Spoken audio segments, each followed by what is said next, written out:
If you have an idea and you don't take action, you're done. So are the words from our next speaker. He disrupted an industry and changed the way we think about entertainment forever. He's a veteran Silicon entrepreneur, advisor, and investor, and most of us are very familiar with one of his biggest successes, which we enjoy when we need to relax. Please welcome the co-founder of the world's largest online movie and television streaming service, Netflix, Mr. Marc Randolph.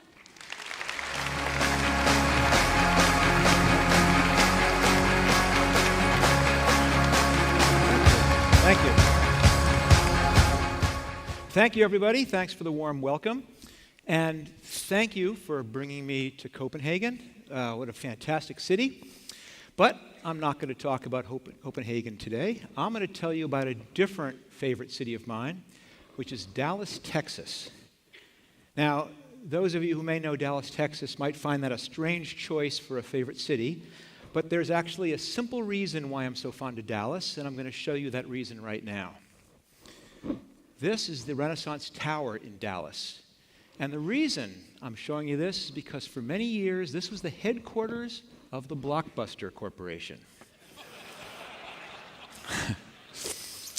And more importantly, in the year 2000, a very interesting meeting took place there.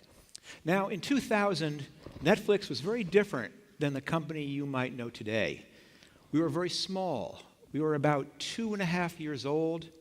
We had less than 100 employees, and we were on track to perhaps do $3 million that year. But unfortunately, we were also on track to lose a cumulative $50 million. And being prudent entrepreneurs, we decided at that point it was time to seek strategic alternatives. And the obvious strategic alternative was Blockbuster. But in 2000, they were on a very different trajectory. So we were on track to do $3 million. Blockbuster was on track to do $6 billion. We had 100 employees. They had 60,000 employees. They had 9,000 stores. And so when we tried to call them up to get a meeting, they wouldn't even take our calls. They wouldn't answer our emails. Until finally, after a bunch of pounding on the door, they said that we will see you now. And we flew to Dallas. We went up to the 27th floor of this building. We were ushered into a conference room which seemed to be about the size of this room. All the Blockbuster guys came in their very expensive suits, and we were there in our Silicon Valley t-shirts and jeans. And we all sat down to pitch. And we said, it's great. We will do the online business. You'll do the stores. We'll have synergy. Won't that be great? And they shook their heads in the right place. And then they asked the big question. How much should we pay for you? And my partner, Reed, screwed up his courage, and he said, $50 million? And that's exactly the reaction that they had. So the meeting went downhill very quickly after that, and it was a long, quiet ride on the plane back home to California. And I remember so distinctly sitting there quietly, just thinking, oh, now we're going to have to kick their ass. And you know, it took us about 10 years. But eventually we did. We drove them into bankruptcy. And it was kind of an interesting time. And I tell you this because in some ways, it's an inspiring story. How only 100 people with just some ideas and no experience in the video business could take down a $6 billion company. But now if you're sitting out there and you're a member of a $6 billion company, it's a little bit of a different story, isn't it? What it says is that you never know where the people who take you down are going to come from. They probably look nothing like you. And what it really says is that if you don't learn how to disrupt yourself, well, that someone's going to come and disrupt you for you. Now, Netflix, of course, was a disruptive story, but Netflix was just one of 7 startups that I was responsible for. And since leaving Netflix more than 10 years ago, I've had a chance to work with scores of other early stage companies and hundreds of entrepreneurs. And I've learned that there really is only two important ingredients to disruption and innovation. Two things. First, you need a tolerance for risk. Risk-taking is fundamental to every new venture. But I don't mean scary, dangerous risk like the picture. I just mean the risk that comes from starting down a path where you don't know where it's going to lead. But you also need ideas. You need this capacity to generate ideas, because the one idea that you start with is never going to be the idea you finish with. You need 10. You need 100. You're going to need 1,000 ideas. But the thing is, you have to look for ideas, because ideas do not spring out of thin air in some mythical eureka moment. The idea for Netflix, for example, did not come from some momentary anguish on a late fee on a movie. We were looking for that idea. It was buried in a big pile of bad ideas. And we didn't even find it at a video store. We actually found that idea when we were carpooling. So this story goes back a bit further. When two friends and I started a small software company, and we labored for about 6 months. There was 9 of us then. And then something great happened. We sold our little software company to a much bigger software company. It was great. The investors made money, our stock options were worth something, and we all went to work for the big company.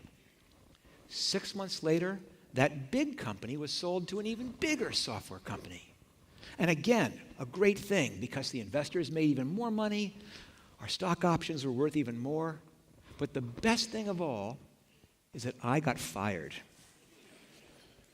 And I got fired in that wonderful Silicon Valley kind of golden handcuffs way, where they say, because of redundancy, we're not going to need you anymore, but we still need you to come to work, and we're still going to pay you. And I said, so I've got to come to work for about 6 months. You're going to keep paying me, and I have nothing to do? They said, that's right. I said, well, sign me up for that. I'm going to start my next company. Now, one of the other fortunate things that happened was one of the people that I met there was a gentleman named Reed Hastings. And Reed was also being fired. But Reed didn't want to start his next company. He wanted to go off and try and change the world in education, which he's been very successful at, but he wanted to keep a hand in this startup game. So he said, let's come up with an idea together, and then he'll fund it, I'll start it and run it. But first you need the idea. And here's how that worked.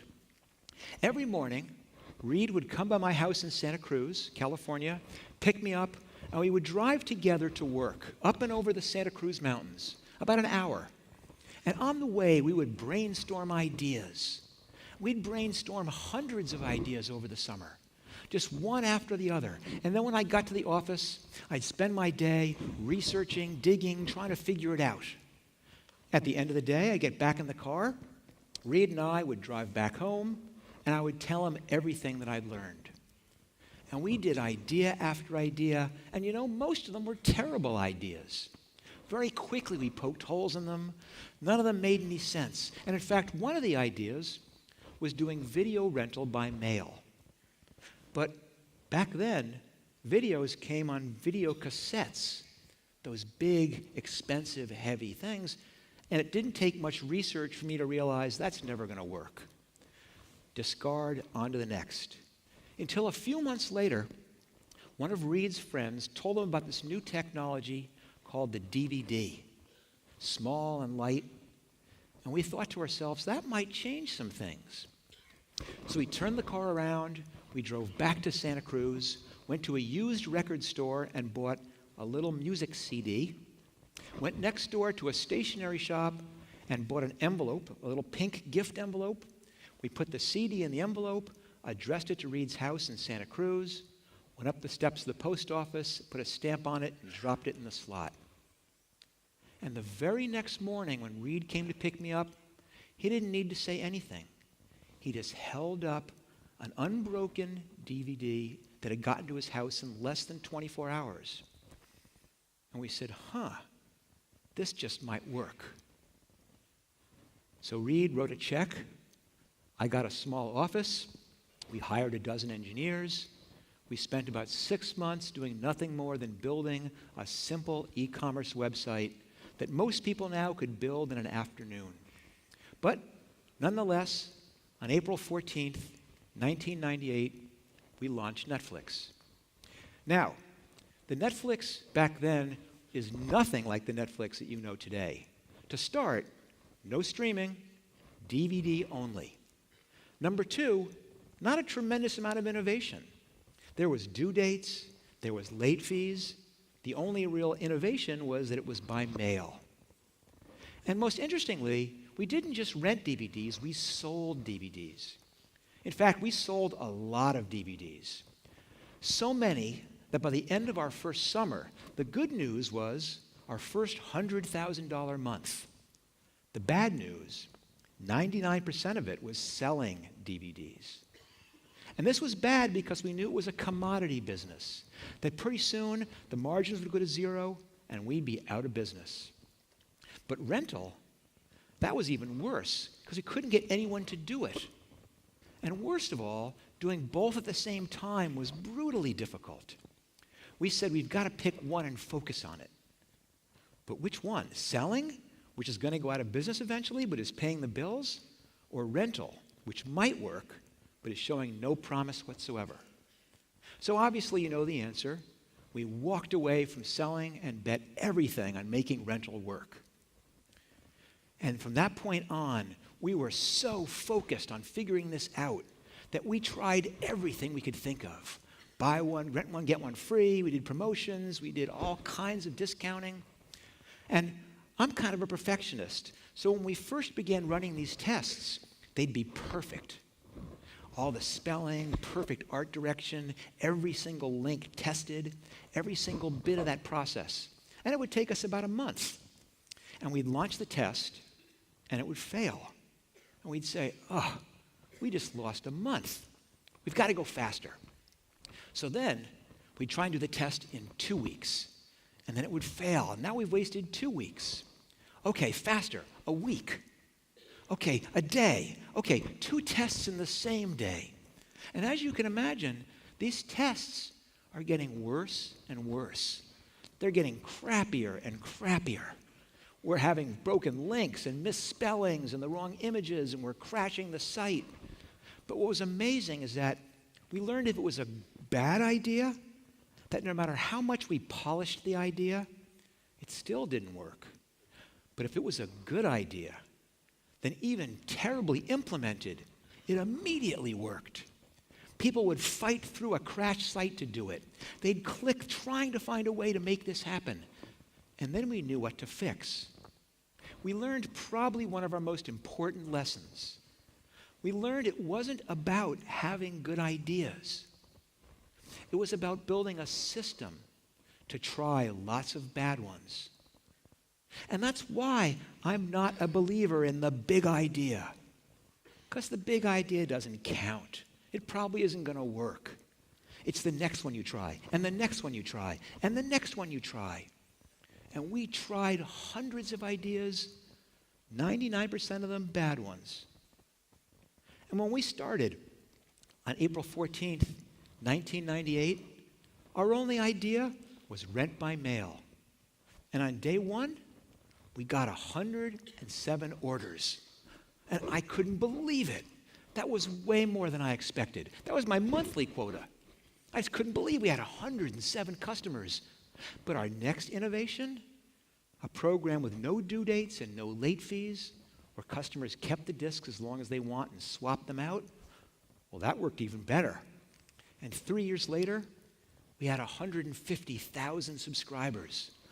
I was even more amazed. I never expected to have 150,000 subscribers. But then once we figured out how to transition from DVD seamlessly to streaming, well, that worked even better. And now, of course, we have more than 80 million subscribers all over the world. Make our own movies, do our own TV shows.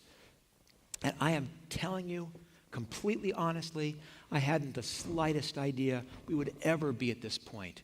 It is the most amazing thing to me. And it's still always surprising when people come up to me and go, Mark, oh my gosh, Netflix, you must be so proud. And of course I'm proud, because I'm proud the way you'd be of your children who go on to accomplish things you never imagined. But just like with children, you're never quite sure what to be proud of. And in this case, am I proud that I was smart? Well, no. As I hope you've heard, 99 out of 100 of my ideas were bad ones. So am I proud maybe that I'm persistent? Well, yeah, I'm very proud that I'm persistent. It takes a certain amount of grit to keep on failing and getting only glimmers of hope and keep charging on. But you know, the thing I think I'm the most proud of for Netflix is my optimism. I am an optimist, but not a glasses half full optimist. I'm a glasses overflowing optimist. You know, I do a little bit of angel investing, and the reality is I'm a terrible angel investor. And I shouldn't be. I can tell a good deal from a bad deal, the technology, the team, but I can't help it. I hear the pitch, and then before I know it, I'm leaning back in my chair, and then I'm up and I grab the whiteboard marker and I go, this just might work. You know, the truth is, I like every idea that I hear. So, you know, earlier when I said that there was two things that you need to have innovation and disruption, I was not telling you the whole story. You really need three things. Yes, you need to have a tolerance for risk. You need a culture for risk. Risk-taking is the place you start from. Yes, you need ideas, but not just one. As you've heard, you need to get good at doing hundreds of ideas, one after another. But the fundamentally most important thing you need is confidence.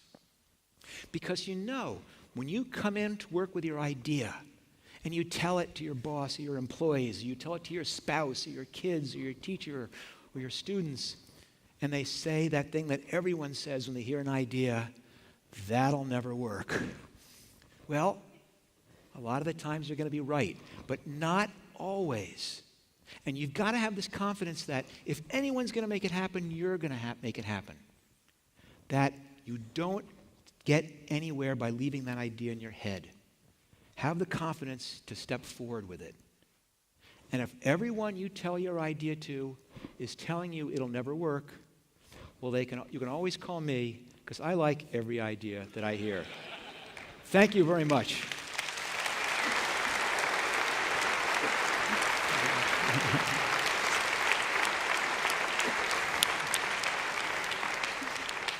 Thank you so much, Mark. Have a seat over here. Yes, ma'am. And everyone, remember that you have the chance to ask questions to Mark. Just go into pigeonhole.at/live. That was really inspirational, especially that it's not because you had, vision from the gods. It was hard work to get where you actually went with Netflix. I'm just wondering, how did you come up with the name Netflix? Which should we Netflix tonight? Everybody knows the name now. It's almost like Apple. So do you want the Marc is a genius version or the Marc is lucky version? Let's do the overflowed champagne stuff. I like that.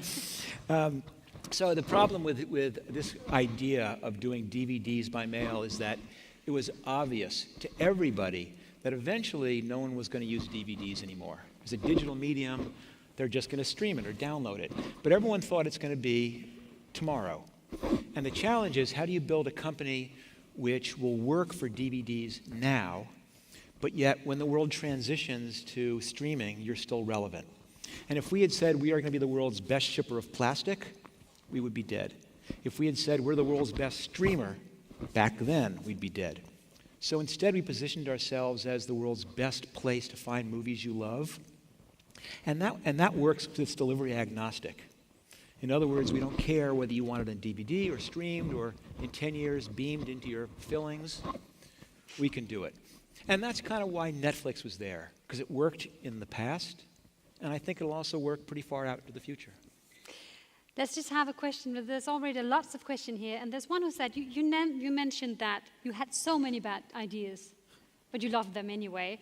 And one question goes, now, can you share some of the bad ideas from the carpool? Well, there's a lot of them, and most of them don't last very long. So one of my crazy ideas was doing personalized shampoo by subscription. Another one of mine was to do custom personalized sporting equipment, like in America, a baseball bat or a surfboard. Back when computer-aided milling machines were becoming available. I mean, I had all these ideas based on personalization because I was a direct marketing person earlier in my career. And I kind of was, when the internet came along, was I in the right place at the right time? Because it allowed that degree of personalization to a massive scale. So most of the ideas we came up with had some element of how do we use this new thing called the internet to disrupt some old business. But at some stage you struck gold, and today we have Netflix, which is almost global now.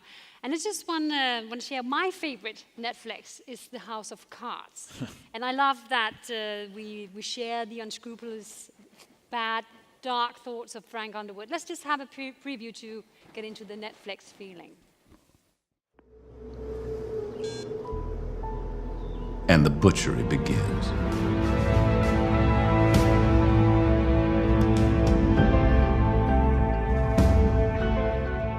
Any pugilist worth his salt knows when someone's on the ropes, that's when you throw a combination to the gut and a left hook to the jaw. Marc, I'm just thinking. Is that all we get? It's all we get. It's just a preview, because they'll be hungry for more. It's good for your business. Have you ever thought when you've been watching this show that this script is too broad, or does that disappear when you turn on the news right now? It is remarkable in some ways how fiction can somehow be more prescient than we expect, isn't it? Yes, and since I bring it up, it's because now that we have the chance, now you're here in the chair, I just want to pitch something for the next season of House of Cards. I'll get into pitch mode here. Yes, maybe you can bring it back to the creative guys, but I prefer to do it visually. So here's my pitch, or I borrowed it a bit. Season 4 of House of Cards was the most watched show on Netflix. Now, get ready for Season 5. Mr. President, I have your briefing. Well, that's just fantastic. Isn't that a great document? I mean, it really is. It's a good document, isn't it? Trump Tower of Cards, blackjack, roulette, and luxury suites. Okay, this is the part of the show where Kevin Spacey's character turns to a camera that only he knows about and delivers a secret conspiratorial Shakespearean monologue revealing his character's innermost desires and thoughts. But I don't have those. I really don't. What you see is what you get with me, you know? I don't like Mexicans. I don't like women. I despise Mexican women. I like a good steak. I really do. No subtext, no thought.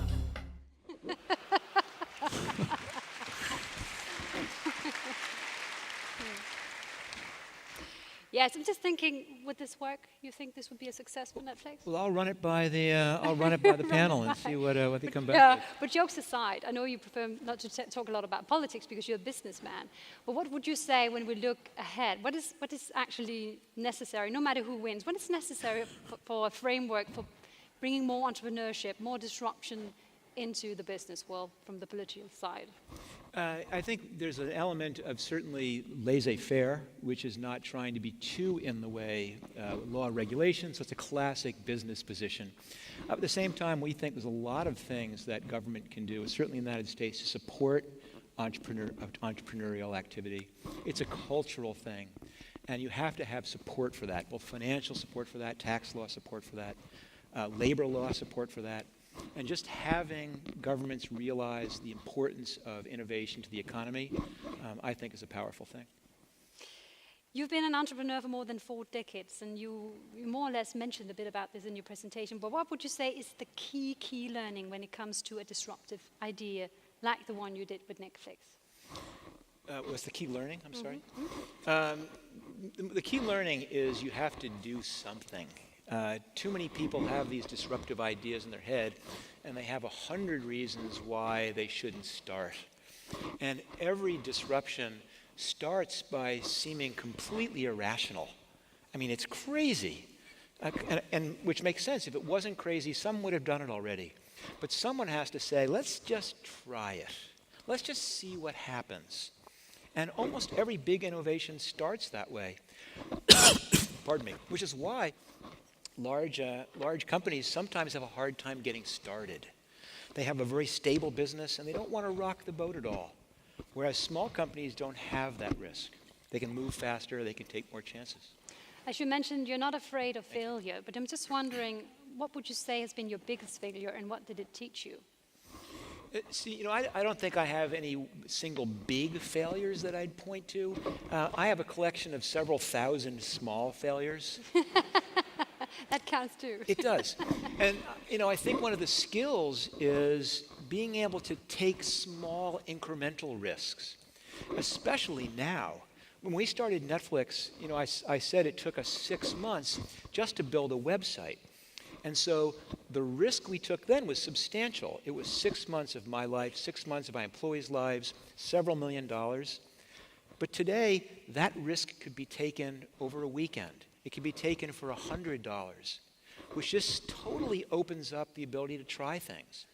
This is the golden age of disruption, innovation, and entrepreneurship. And on the other hand, what has been your biggest success and what did that teach you? So my biggest success is probably not what you'd suspect. I don't necessarily think Netflix is the biggest success. And this may sound a little corny, but the biggest success is that Netflix was one of 7 startups, but I'm still married to the same person. And my 3 kids both know me, and I think like me. And those 2 things were not things just happened accidentally. When I started as an entrepreneur, I said, I have to make sure I have a balance in my life. And so as I look back, the lesson that I took away from that was that I could do both of those things, is actually have a life and actually show that you can have some pretty dramatic commercial success at the same time. Wow, I like that, because that shows the real big things in life have nothing to do with business. Yeah.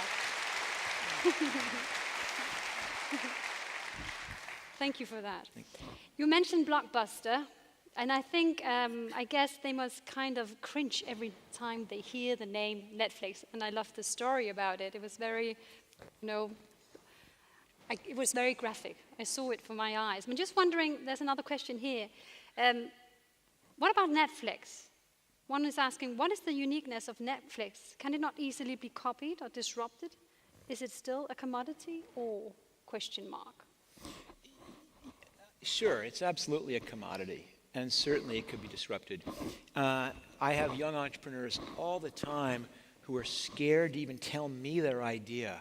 If I tell you my idea or tell someone my idea, they're going to copy it. And part of it is if the idea is so easy that anyone can copy it, it's bad to begin with. And Netflix is a fairly straightforward idea, but it turns out it's really hard to do it well. If you had the whole formula, maybe you could do it, but it took us years to figure those things out, one painful step at a time. And most groups of people don't have that capacity. So it's absolutely the people, and it's the execution. It's not just the idea. I'm just thinking that Blockbuster is the perfect example to all of us, that we have troubles just imagining what's coming our way. And how should business leaders, as you say, sometimes we don't even know what's going to hit us. How can you become better at foreseeing what can disrupt your business? How do you do that? See, there's certain things you can tell are coming, but they're generally big waves, and you definitely don't know specifically what's going to happen. And since you don't know specifically what's going to happen, you have to try everything. The key to success is how many different things you can try. And the key to how many things you can try is how quickly and how cheaply you can try them. And larger companies are bad at this because they've built an entire command and control system to be very deliberate in their decision making. Everything gets reviewed and vetted and taken care of. And that is absolutely not a way to try 100 different things to make sure that you find the disruptive thing before someone else does. They almost need to have 2 tracks. One that has rapid decision making, one that has no penalty for failure, one that has the ability to do very, very quick tests without worrying about, oh, what will the customer say? Oh, what will this person say? It's very, very challenging, but it is essential that you try as many things as you can. You won't be able to predict it. You won't figure it out from a business plan. You won't figure it out in committee. Well, it sounds like if you have an idea, it's you have to pitch it to. And just thinking in regards of innovation, how can companies encourage a more disruptive and innovative mindset with their employees? I know you're a mentor as well. So how would you guide them? The problem with most companies, big and small, is they talk the talk, but they don't walk the walk. So they'll say, we stand for a culture of innovation and whatever, some language. But then they just do not actually reward the people who take chances.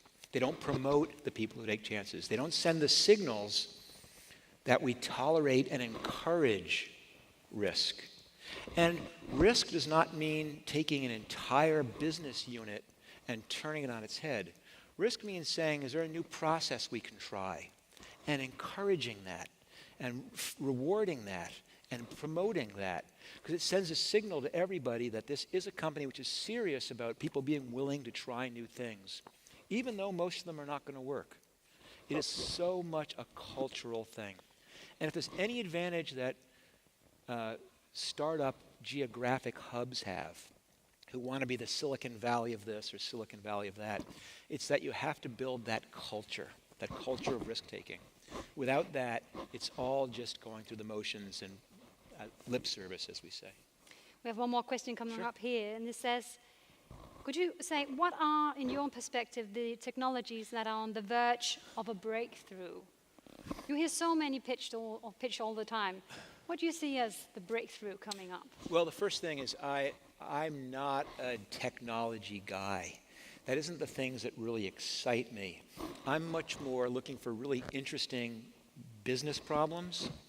So I'm looking at business models, at two-sided networks, and I'm looking at collaborative. What kind of problems are fascinating you right now? How do I do this quickly? So, I wish I could say Internet of Things or big data, but it's not a category. It's the problem that's interesting. And for example, I have some companies that are trying simultaneously to build out a user base and a supplier base, like what Uber has to do, or what, unless you have OpenTable or Grubhub, have to do. That is so simple on the surface, but so devilishly complicated in action. And I love working with really smart people trying to figure those sort of problems out. So you can see these aren't sexy technologies that I can just say, I bet on that. It's the interesting problems that I think are getting me all excited. We're close to the end, Marc, and I'd like to end where we started with Netflix. You're a stakeholder, and you know the DNA of this company. There was this question before about disruption. Do you think that Netflix will exist in, let's say, 5 years? If Netflix will exist in 5 years? Yeah. I have no question at all that it will.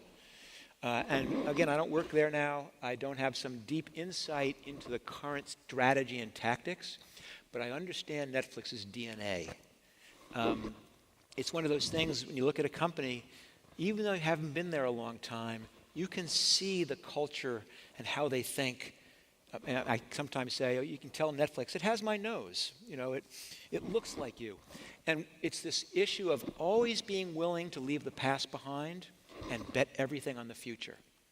I gave one simple example a few minutes ago where we walked away from sales and bet everything on rental. Netflix does that doubling down all the time.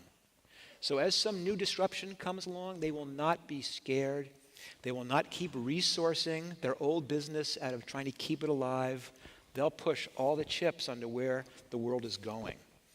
And the last thing I'd say about that is I mentioned earlier the smart decision we made to make the company stand not for shipping plastic, not for streaming, but for finding great entertainment. And there is a place for that regardless of how the world chooses to obtain that entertainment. And that's what gives me great confidence that there'll be a big role for Netflix for a long time. Speaking about the future, and you say you love ideas, there's this one I just want to share with you. Dear Marc, I have an idea. What's your number? Someone out there wants to pitch something for you, but maybe you can catch Marc in the lobby afterwards. I'd like just to share a piece of advice as a closing remark. A piece of advice from you to the audience, something that has been important for you in life. By far, the biggest piece of advice I can give to anybody is to get the ideas you have out of your head. I know for a fact that every single person here has some idea they've been kicking around, maybe for a day, but some of you for 10 years or 20 years, and there's some reason you won't do it. It's too expensive, it requires me quitting my job, I have heard it all. There are ways to take these risks in small, iterative ways to figure out whether the idea that seems good in your head is good in the real world, and you've got to just do it. Build something, make something, try something. I can't stress that enough. Nothing happens without that first step. Well, having you in the chair, you proved it. So maybe that can be inspirational enough. Let's give him a big round of applause. Thank you, Marc.